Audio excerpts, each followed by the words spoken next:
Welcome to Digital Nation, your weekly feast of the best of local TV. This year we brought you the stories you just don't see anywhere else. And in this episode, we provide a roundup of the stories that have caught our eye in 2015 and more importantly tugged at our heartstrings. The migrant crisis has been one of the biggest and most heartbreaking stories of the year, and we see the local initiatives and reactions that have hit our streets from all parts of the UK. We also feature a wealth of festivals and celebrations that make our digital nation want to be proud of. So let's sit back and take note of the caring, sharing, historical and celebratory fellow dwellers of this poetic land. First, we take you on a tour to London, Bristol, Oxford, Lancashire, Sheffield and Liverpool. Yes, there isn't a corner of this land that hasn't got a caring story to share. From Empower in a London care home, to Bristol's marathon man combating bullying, to the cycling scouser, we know there's a beating heart at the core of this digital nation. It started in a dementia care home where a resident was talking about missing his girls, and his girls turned out to be his hens. So the manager said, is there any reason why we can't keep hens in a dementia care home? I'm feeling very proud because I start the day by looking after the chicken, feeding them and whatnot. And God knows why, I really love those chickens. I get very attached to them. Having all the kids grown up, the grandkids, now the great-grand, they're too small. So the chicken is my family now. I really love looking after them.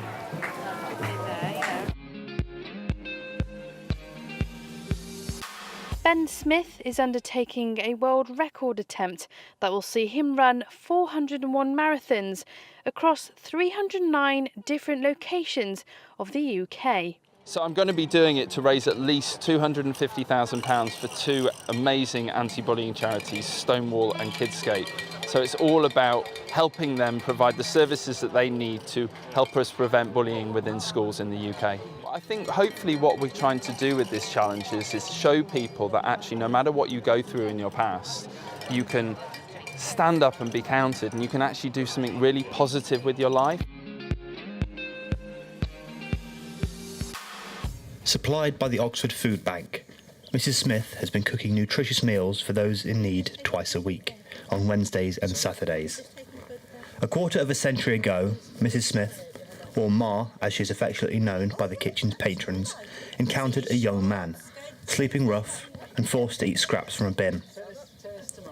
This incident moved her to action. People just pass them on the road.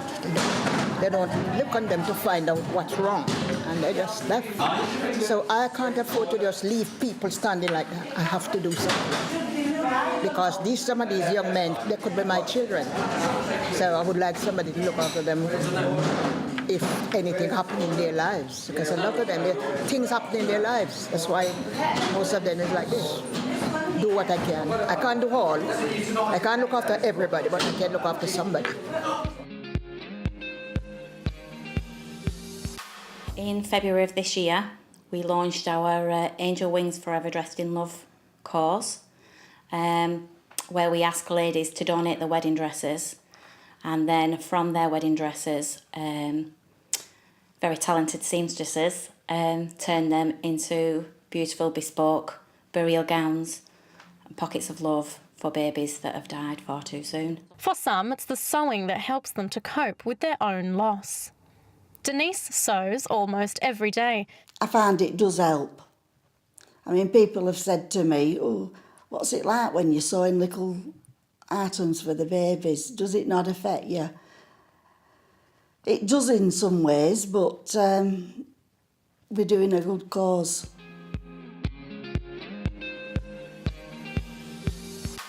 So basically we're doing a Football for Food campaign. We're trying to get some donations.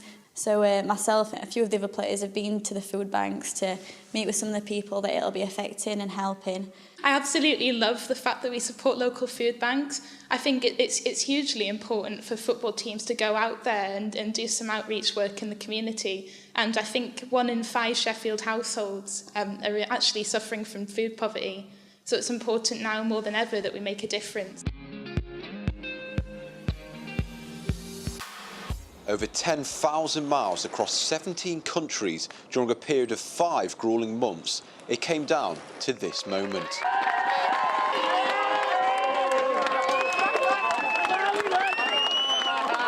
I'm tired, I'm ready for bed, but yeah, I'm glad the challenge has achieved what it's supposed to. It's raised money and it's raised awareness. Anthony Nolan saved young Charlie Ferns' life a couple of years ago, and ever since then we've just been trying to raise as much money and as much awareness as possible. It's hard to describe how difficult some days are, but when you come home and you see people like this around, it makes it all worthwhile. This year has shown us unprecedented scenes of migrants fleeing their homelands, and the UK public, notwithstanding different views, have come out in support with all manner of initiatives and ideas to help. We follow Dee Kelly speaking to migrants in Calais, Shami Chakrabarti in Sheffield, events in Lancashire, and take a trip with Tyne and Weir to Lesbos with love.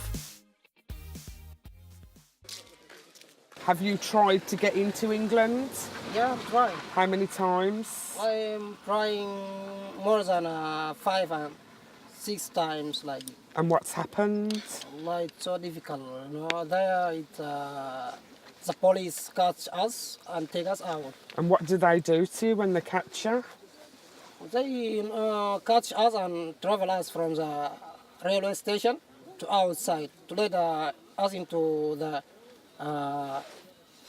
Calais, you know, outside to Calais. They say to us, go to the jungle.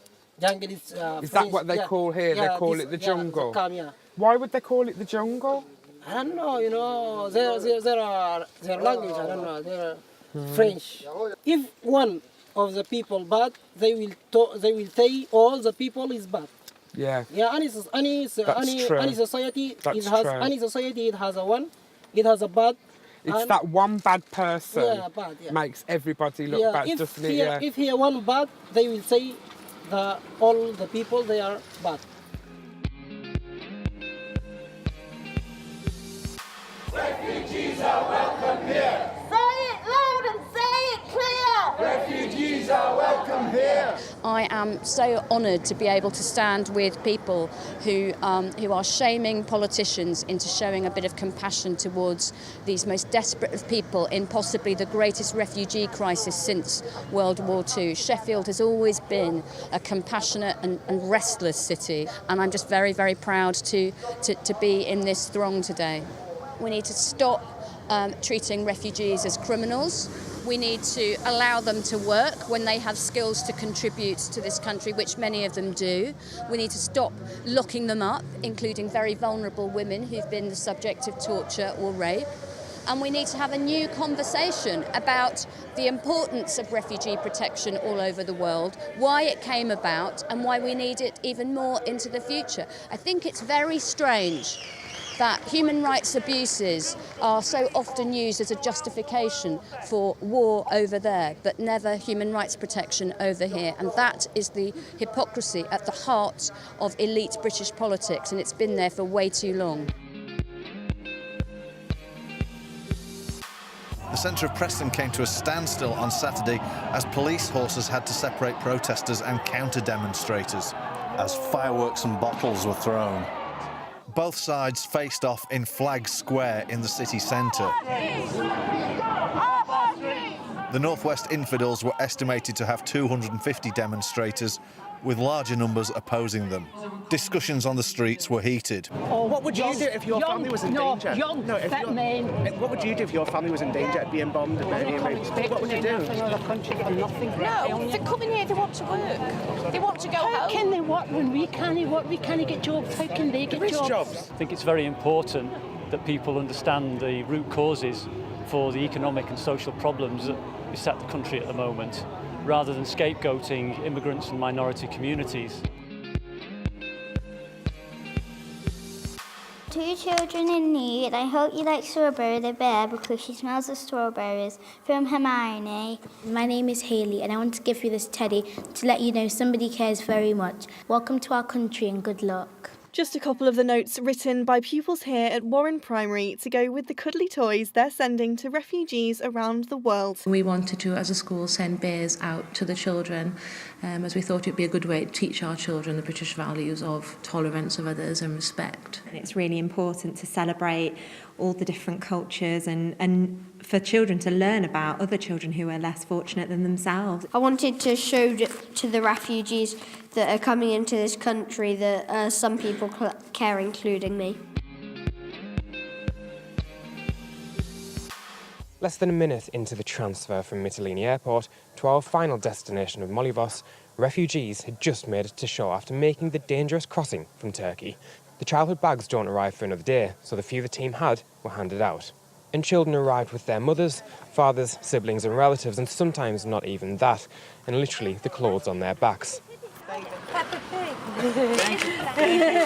Thank you.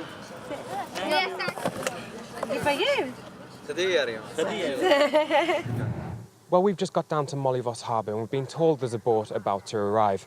And these refugees are actually the lucky ones. They paid over €1,500 to get here in the daytime rather than make the far more dangerous nighttime crossing. The crossing took 5 hours, and believe it or not, the volunteers who've seen thousands of people come this way said this was one of the best they've seen. And with everyone off safely, the bags were handed out to children.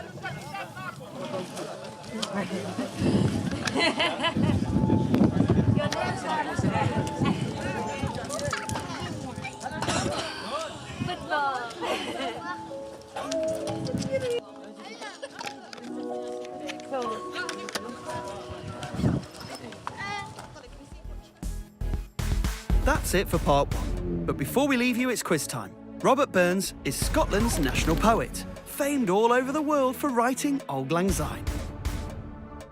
But which English city did Robert Burns visit in 1787? Was it A, Liverpool, B, Newcastle, or C, Nottingham?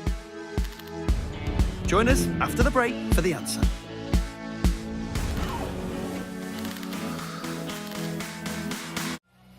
Welcome back to Digital Nation. Before the break we asked you, Robert Burns is Scotland's national poet, famed all over the world for writing Auld Lang Syne. But which English city did Robert Burns visit in 1787? And the answer is B, Newcastle.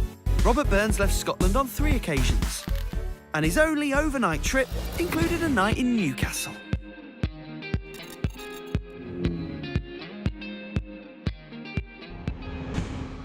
Where else can you hear the voices of incredible historical figures who've made such an impact on our nation? Local TV, of course.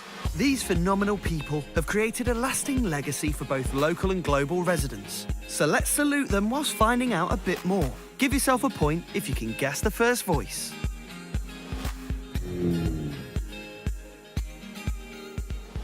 I'm now going to hand over to Sarah Anglis, and Sarah is going to entertain and enlighten us with her talk, Voices of the Dead. Thank you.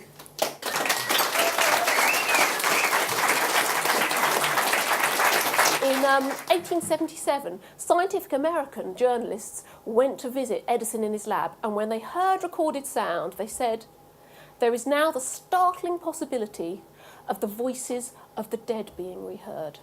This is a cylinder of palm wax, the kind that was used to store and play back sounds on one of these machines, an Edison phonograph. Now, there was a problem with the cylinder that Flynn had found because it was covered in mildew, which obscured its surface like moss on a gravestone. But undeterred, he fished out an old phonograph, because phonographs were obsolete by the 30s. He fished one out, fixed it, put the cylinder onto the machine, wound the handle of the machine, and listened. And he was absolutely astounded by what he heard. When I am no longer even a memory, just and days, I hope my voice may perpetuate the great work of my life. Now that was the long-lost voice of Florence Nightingale. So she was thinking about her voice surviving the grave. It has been 100 years since Sir Ernest Shackleton's ill-fated expedition to the Antarctic, and to mark the occasion, the Polar Museum have launched an exhibition entitled By Endurance We Conquer, Shackleton and His Men. And the interest builds for one reason, his leadership, the way he led his men, which is quite modern for an explorer of a century ago. He took great trouble to get to know his men, which wasn't typical, particularly in the era when there's a huge gap in education between the leaders and the led. It's really the leadership skills that make him immortal. Results of the British Antarctic expedition of 1907 under my command are as follows. We reached a point within 97 geographical miles of the South Pole. The only thing that stopped us from reaching the actual point was the lack of 50 pounds of food. Shackleton's ship Endurance became trapped in ice and eventually sank, leaving the crew stranded. Shackleton travelled in a small boat for 16 days and then trekked over the Georgian mountains to find help, saving the lives of all his men. He did so much to help with the basically human spirit, helping with medical experiments in any way he could, and with scientific improvements of all kinds. He's definitely known for the telephone, of course, but he did so much more than that, from flying kites to flying airplanes like the one behind me. There was so much else that he worked on, such as the graphophone, which was a voice recording machine. Technology has allowed us to hear his voice again, 130 years after he recorded it. Some say, oh, it's pure Scots. Others don't hear it at all. Okay.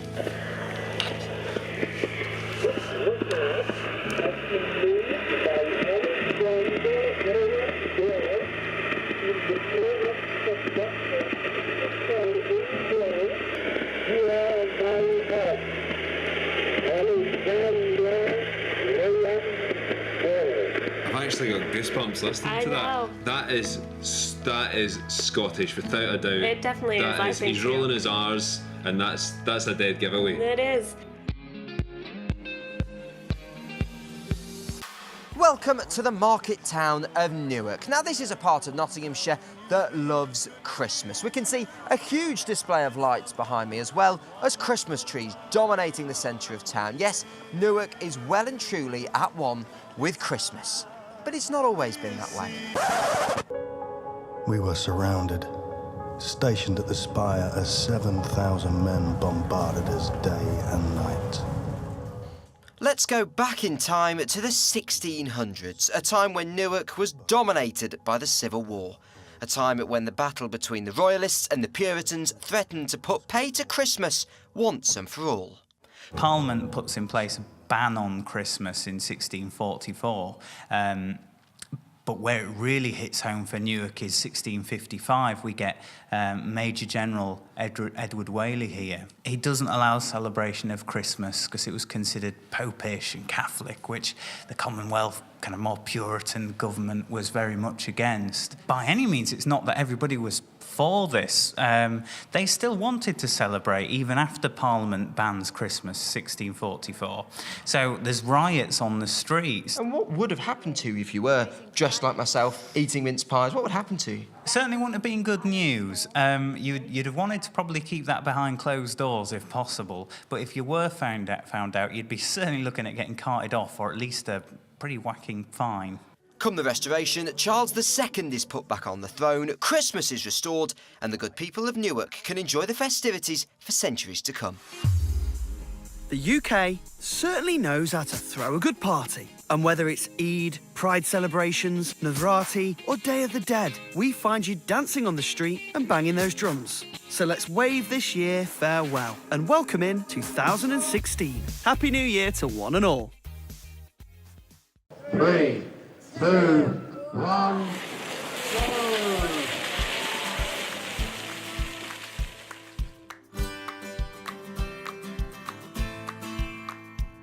Love is no crime. It isn't a crime. Love is love. It doesn't matter who you are.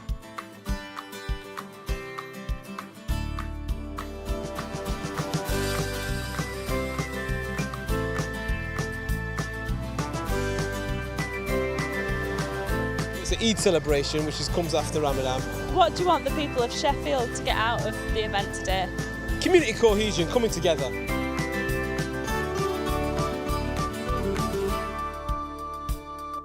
I think it's a great experience for everyone, of every sex, gender, coming together, celebration. It's good fun.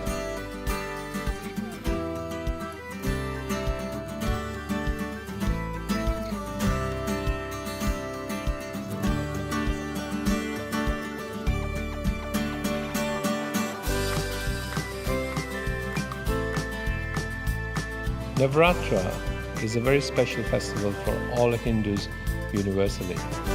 It's a religious celebration of dance and music.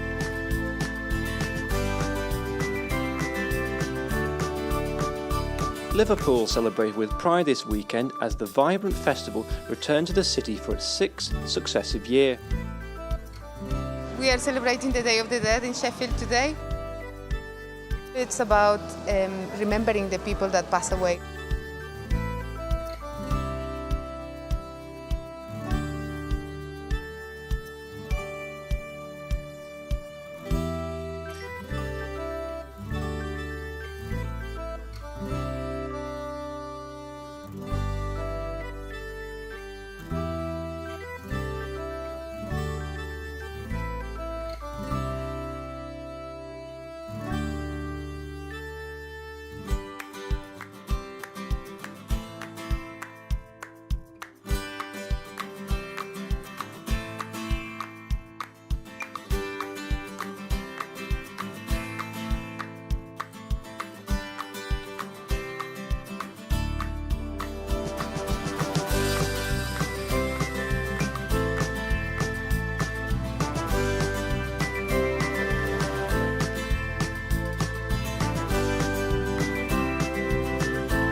Our bonfire is our culture. And that's what we celebrate every year. And we love it.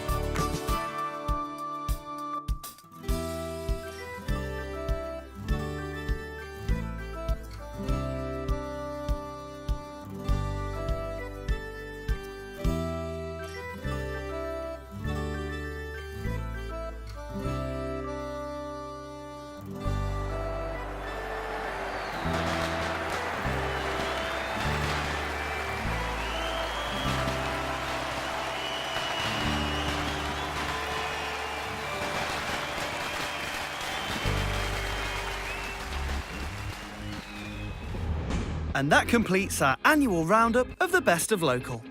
If our stories have warmed your hearts, then don't forget there's more you can see on the local TV channels' websites. Or why not catch up on previous shows by visiting BBC iPlayer? Join us again next week for more Digital Nation.